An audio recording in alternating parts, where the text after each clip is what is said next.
Buonasera, buonasera a tutti. È un piacere poter intervenire al seminario geopolitico come ogni anno, anche se questa volta lo faccio in una modalità un po' particolare con questa registrazione. E innanzitutto vorrei condividere con voi la schermata, così ci sono delle diapositive che ci aiuteranno nella conversazione. Eccoci qua, spero che tutti le possano vedere, che la registrazione funzioni bene. Innanzitutto ringrazio ancora una volta l'amico e collega Guglielmo Cevolin per l'invito a partecipare in questo importante evento, il 7° seminario geopolitico che si tiene come ogni anno e che come ogni anno mette vicino persone diverse in termini di estrazione e quindi genera un grande dibattito sui temi geopolitici attuali. Bene, l'amico Guglielmo mi ha chiesto un piccolo intervento su come cambiano le relazioni internazionali dopo la pandemia e dopo la guerra in Ucraina. Io ci ho riflettuto non solo su come cambiano, ma anche su se e quanto cambiano le relazioni internazionali. Quindi la mia presentazione si divide in 3 parti. Nella prima vorrei affrontare proprio il tema del cambio e della continuità, quindi la questione del prima e del dopo e di come molte volte, piuttosto che un evento specifico o alcuni fattori contingenti, sono le forze profonde delle relazioni internazionali che piano piano nel tempo portano a cambiamenti significativi. Nella seconda parte di questa presentazione vorrei invece soffermarmi proprio sulla pandemia e sulla guerra in Ucraina, guardando tanto allo scacchiere geopolitico che è diventato ancora più ampio di sempre, ancora più multitema che in passato, se possibile. E in particolare vorrei guardare a 2 fattori che mi sembrano molto importanti per l'economia delle relazioni internazionali, per uno studio, una comprensione corretta delle relazioni internazionali.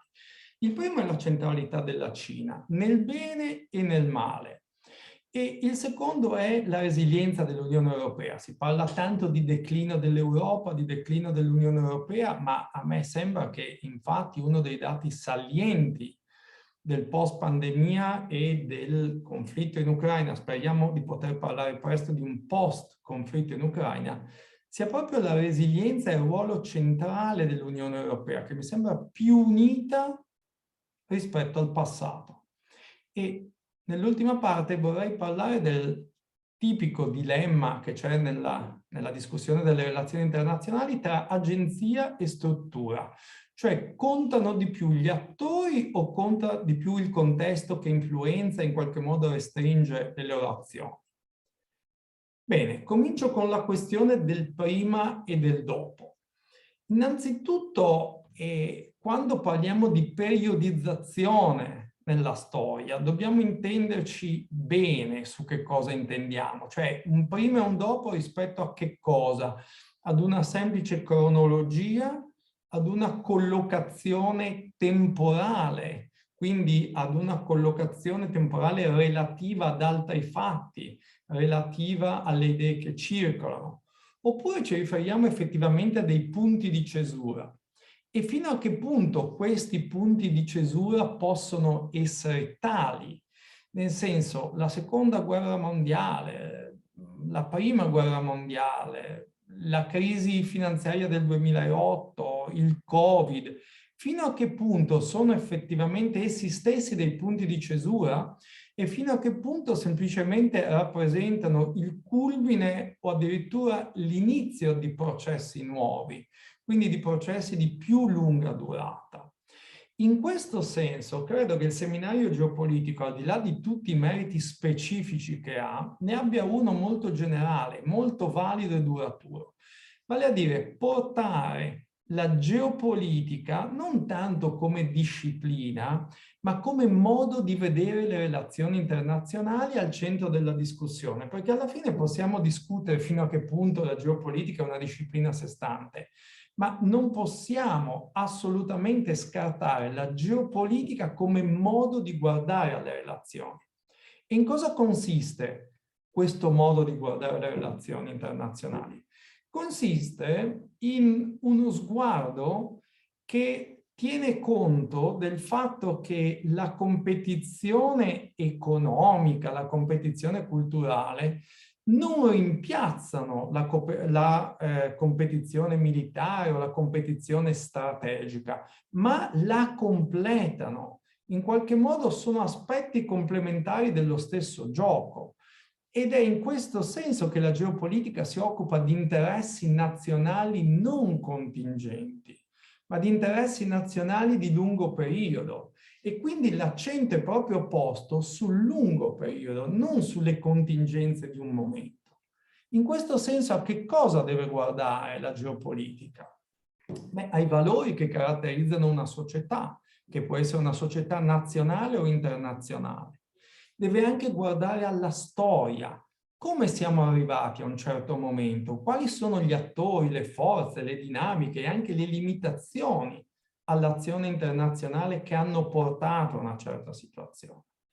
Dobbiamo guardare alla demografia, non solo del momento attuale, ma anche in proiezione. Senza una popolazione attiva, consistente, è molto difficile giocare un ruolo internazionale significativo. Dobbiamo guardare alle dinamiche economiche, dobbiamo guardare alla conoscenza, e non solo alla conoscenza tecnologica, ma alla conoscenza in generale, alla forza culturale che una certa civilizzazione è in grado di esprimere.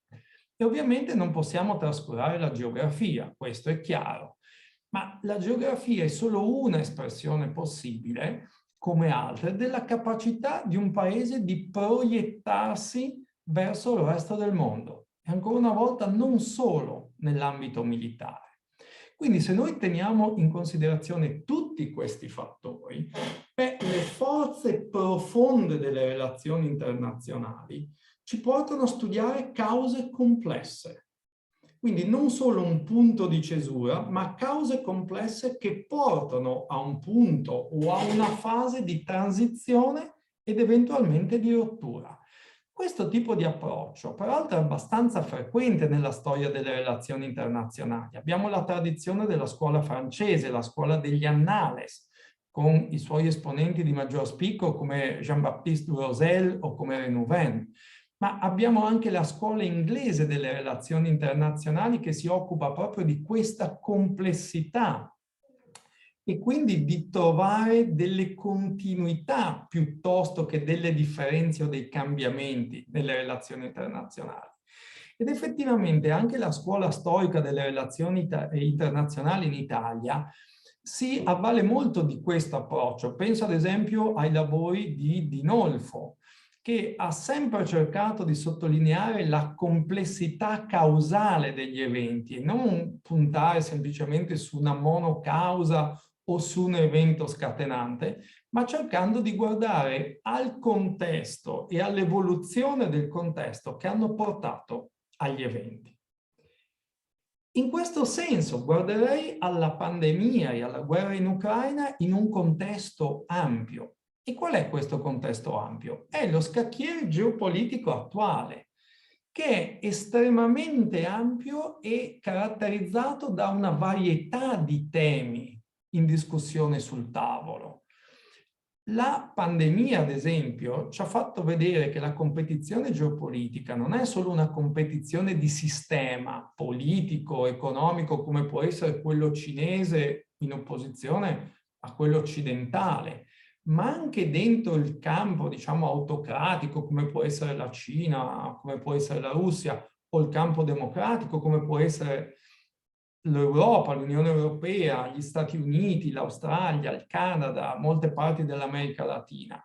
C'è anche un problema di metodo. Come si affrontano i problemi nello scacchiere geopolitico? E questo non è un dilemma secondario, perché ad esempio lo abbiamo visto molto bene nella pandemia, ci sono paesi che hanno potuto chiudere tutto, ci sono paesi che hanno chiuso in maniera molto severa ma per brevi periodi, ci sono altri paesi che hanno ritardato le decisioni.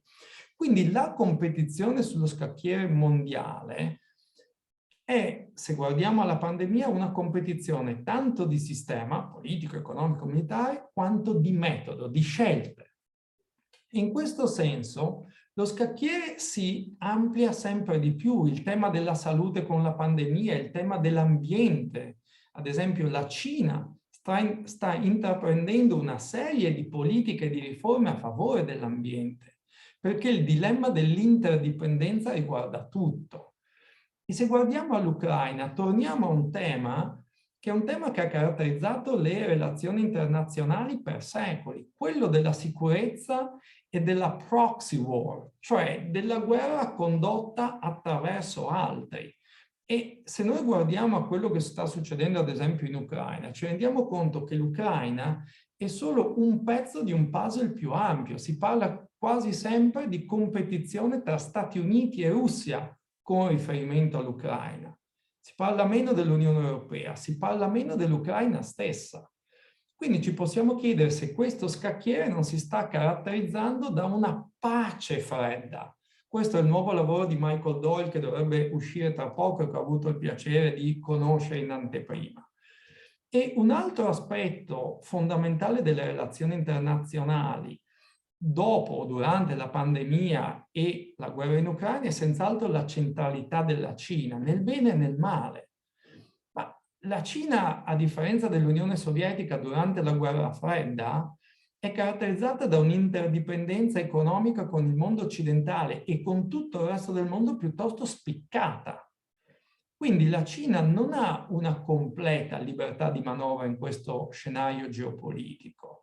Se guardiamo alla pandemia, ad esempio, la Cina ha avuto un ruolo piuttosto negativo all'interno dell'Organizzazione Mondiale della Sanità, perché effettivamente ha in qualche modo impedito o almeno ritardato l'azione dell'OMS di fronte alla pandemia. E uno potrebbe chiedersi se anche l'Ucraina non possa essere visto da Pechino effettivamente come un test per una successiva manovra cinese nei confronti di Taiwan. Nel caso in cui l'Occidente, ad esempio, non avesse reagito di fronte all'invasione russa dell'Ucraina, che lezioni ne avrebbero tratto i cinesi con riferimento a Taiwan? E quando parliamo di intervento occidentale, ma di che Occidente stiamo parlando? Chi è l'Occidente oggi? Quali valori realmente difende? Penso a pace e democrazia e penso a una regione del mondo che conosco meglio di altre, che è l'America Latina, e che viene considerata a pieno titolo parte dell'Occidente, un Occidente estremo, ma tuttavia Occidente. Bene, l'America Latina in molti casi non si è interessata alla questione dell'Ucraina. In qualche modo il credere nella pace, l'avere la pace come un valore, resta a livello teorico, a livello astratto e non si concretizza, non diventa operativo. Vari paesi latinoamericani si sono astenuti, ad esempio nell'Assemblea Generale dell'ONU, dal condannare l'invasione russa. Altro valore è la democrazia. Ma la stessa America Latina, in occasione dell'ultimo vertice delle Americhe, ha polemizzato con gli Stati Uniti perché Biden non ha invitato al vertice delle Americhe paesi che democratici non sono, quindi rispettando le regole dello stesso meccanismo interamericano. Quindi di quale Occidente e di quali valori stiamo parlando di fronte a una crescente centralità della Cina? E l'altro aspetto che secondo me è davvero rilevante è la resilienza dell'Unione Europea. Comincio con la pandemia e poi passo anche alla guerra in Ucraina. Ma l'Unione Europea di fronte alla pandemia si è comportata davvero bene. È stato un caso di successo in termini di rapidità di esecuzione, di cooperazione internazionale, mobilitazione di risorse, solidarietà e responsabilità. E molte delle critiche, ad esempio, sul fatto che gli stati abbiano agito ognuno per conto suo e non sotto un ombrello comunitario, ma sono critiche ingiustificate perché gli stessi trattati di Schengen, in caso di pandemie e grave rischio per la salute, prevedono la sospensione del trattato e gli stati possono agire in maniera separata.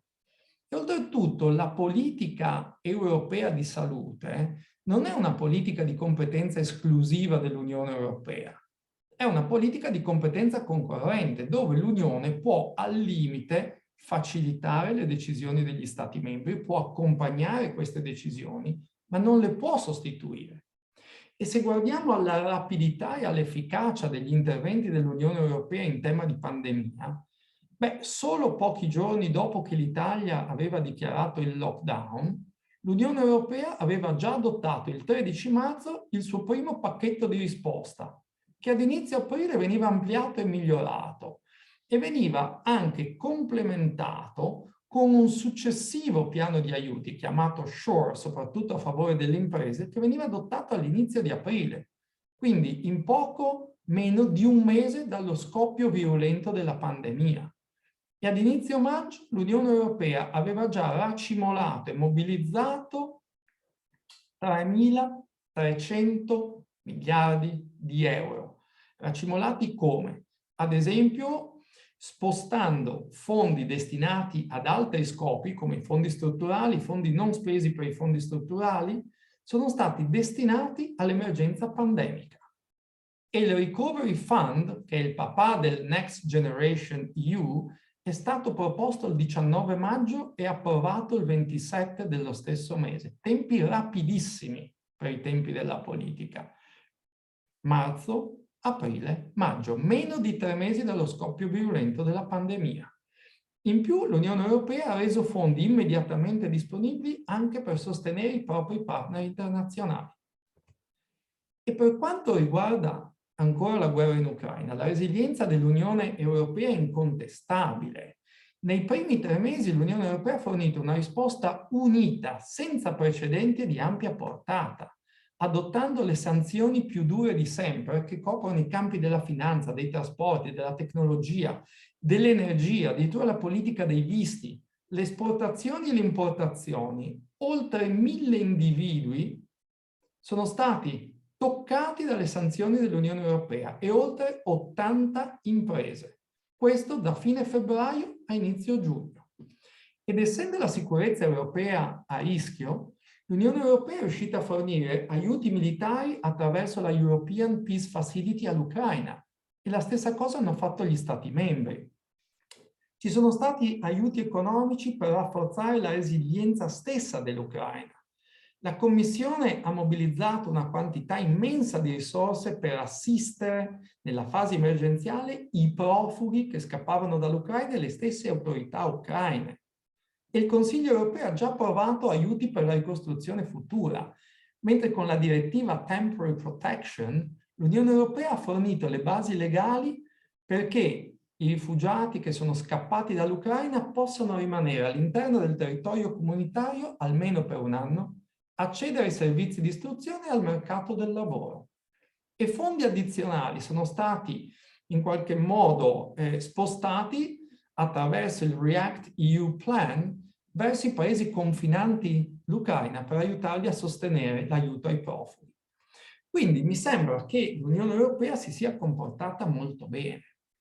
E quando guardiamo alla domanda, cerchiamo di rispondere alla domanda che l'amico e collega Cevolin mi ha posto, ma come cambieranno le relazioni internazionali? E questo non lo so, non sono un mago, non ho la sfera di cristallo e non sono neanche un consulente. Però posso dire una cosa, se il contesto attuale, come abbiamo visto, è senz'altro caratterizzato ancora da una fase pandemica, anche se non emergenziale, dalla guerra in Ucraina e dalla resilienza dell'Unione Europea, ci sono almeno altri 4 fattori nella struttura del sistema internazionale, quindi a livello sistemico, che condizionano l'agenzia, cioè la possibilità degli agenti, degli attori internazionali di attuare. Tutti gli attori internazionali si trovano in qualche modo limitati dal contesto. E qual è il contesto? È un contesto di una globalizzazione in transizione. Continuiamo a produrre sempre di più, ad esportare sempre di più, ma esportiamo a distanze minori.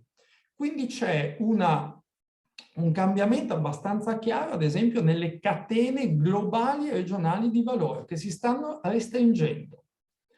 Il ruolo della Cina e la transizione di potere ha una caratteristica particolare, oltre alla crescita cinese. C'è da considerare che la Cina, ma anche l'India, il Sudafrica, il Brasile, tutte le potenze emergenti sono potenze povere.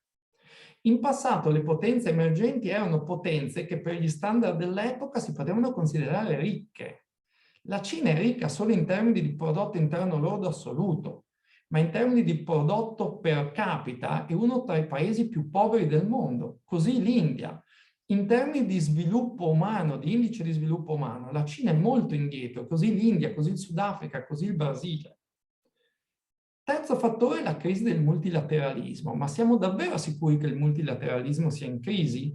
Perché a me sembra piuttosto che lo sia il multilateralismo di taglio occidentale, l'ONU, la Banca Mondiale, il Fondo Monetario che perdono credibilità. Ma altre istituzioni, come ad esempio l'Organizzazione per la cooperazione di Shanghai in tema di sicurezza, i grandi accordi commerciali internazionali che ruotano attorno alla Cina, stanno proliferando. E infine il ruolo degli Stati Uniti, che in fase di ridefinizione Trump non è stato un fenomeno temporaneo di 4 anni. Trump è stato espressione di mutamenti più profondi nella società statunitense e all'interno degli Stati Uniti si sta veramente ridiscutendo quale è e deve essere il ruolo degli Stati Uniti nel mondo. Quindi arrivo alle mie conclusioni. Le forze profonde delle relazioni internazionali sono fondamentali per studiare tanto i punti di cesura come i possibili cambiamenti. Non è solo la pandemia o la guerra in Ucraina di per sé stesse che possono portare a grandissimi cambiamenti. Esiste in questo senso una tensione tra cambiamento e continuità e due fenomeni avvengono allo stesso tempo e si compenetrano. La resilienza dell'Unione Europea mi pare un tratto fondamentale, positivo e ci dà una visione ottimista per il futuro prossimo. L'Unione Europea, dopo la crisi finanziaria del 2008, in cui non è riuscita ad agire in maniera unitaria, ha risposto in modo unito, efficiente ed efficace al Brexit, alla guerra in Ucraina e alla crisi pandemica.